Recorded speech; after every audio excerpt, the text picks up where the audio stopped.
Bonjour les amis, aujourd'hui je vais vous lire une histoire qui s'intitule Le pouvoir des mots. Vous pouvez l'écouter avant de dormir. Je commence. Un orateur parle du pouvoir de la pensée positive et des mots. Un participant lève la main et dit: ce n'est pas parce que je vais dire bonheur, bonheur, bonheur que je vais me sentir mieux, ni parce que je dis malheur, malheur, malheur que je me sentirai moins bien. Ce ne sont que des mots. Les mots sont en eux-mêmes sans pouvoir. L'orateur répond: taisez-vous, espèce d'idiot. Vous êtes incapable de comprendre quoi que ce soit. Le participant se calme. L'assemblée murmure: il y a des mouvements dans la salle. L'orateur reprend: vous avez la réponse à la question que vous vous posiez. Quelques mots ont déclenché chez vous une grande colère. D'autres mots vous ont calmé. Comprenez-vous mieux le pouvoir des mots? Merci beaucoup. J'espère que vous avez aimé cette histoire avec cette morale. Maintenant, nous allons continuer avec une autre histoire. Cette seconde histoire s'intitule Le petit garçon qui plantait des clous. On commence. C'est l'histoire d'un petit garçon qui avait mauvais caractère.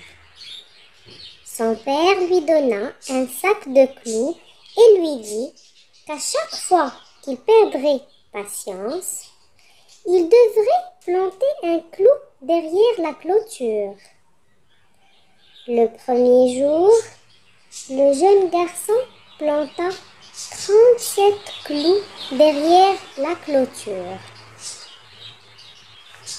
Les semaines qui suivirent, à mesure qu'il apprenait à contrôler son humeur, il plantait de moins en moins de clous derrière la clôture.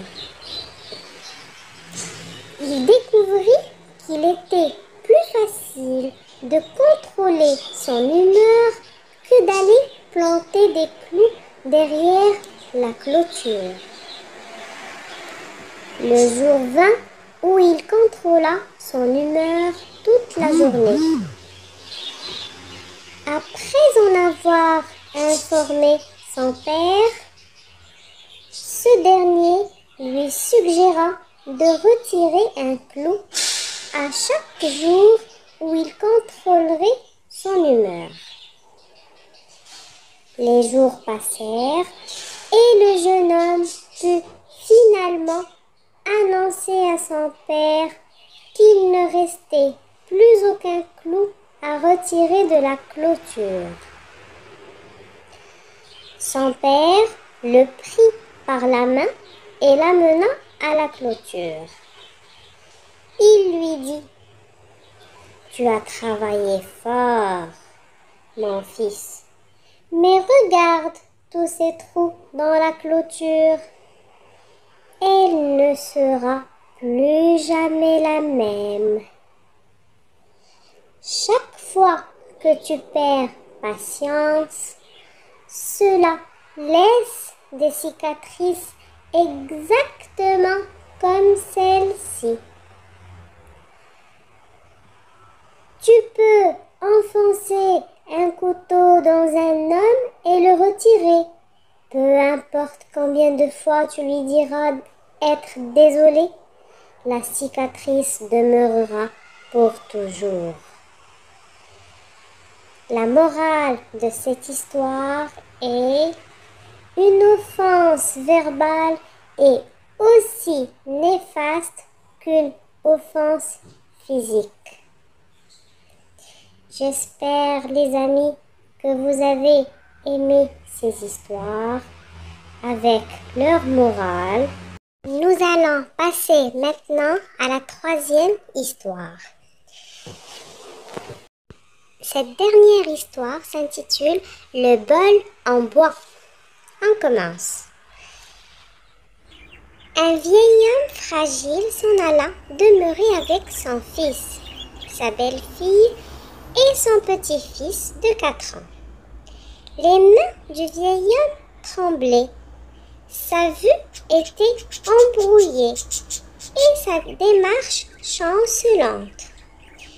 La famille était attablée ensemble pour le repas. Mais la main tremblante de grand-père et sa mauvaise vue rendaient le repas peu agréable. Les pois roulaient par terre lorsqu'il prenait son verre. Le lait se renversait sur la nappe. Ce qui vint à tomber sur les nerfs du fils et de la belle-fille. On doit faire quelque chose avec grand-père, dit le fils. Nous en avons assez du lait renversé, des bruits lorsqu'il mange et de ramasser la nourriture sur le plancher. Alors, le fils et sa femme montèrent une petite table dans le coin.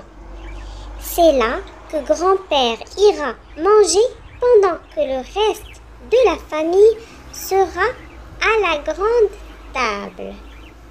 De plus, puisque grand-père a cassé quelques assiettes, dorénavant, il mangera dans un bol en bois. Lorsque la famille regardait dans le coin, quelquefois il pouvait voir une larme sur les joues de grand-père qui était assis tout seul. En dépit de cela, les seuls mots que le couple avait pour grand-père exprimaient la colère et les reproches lorsqu'il échappait une fourchette ou renversait sa nourriture par terre. Le jeune de 4 ans regardait tout cela en silence. Un soir, avant le souper, le père remarqua son fils qui jouait dans son atelier et il nota des copeaux de bois sur le plancher. Il demanda gentiment « Qu'es-tu en train de fabriquer ?» Aussi gentiment, le fils répondit « Ah, je fais un bol en bois pour toi et maman pour le manger lorsque je serai grand. » Les parents furent tellement surpris par ces paroles qu'ils étaient incapables de parler. Et puis, quelques larmes coulèrent sur leurs joues. Ils ne disaient rien, mais ils savaient quoi faire. Ce soir-là, le fils prit grand-père par la main et l'amena gentiment à la table familiale.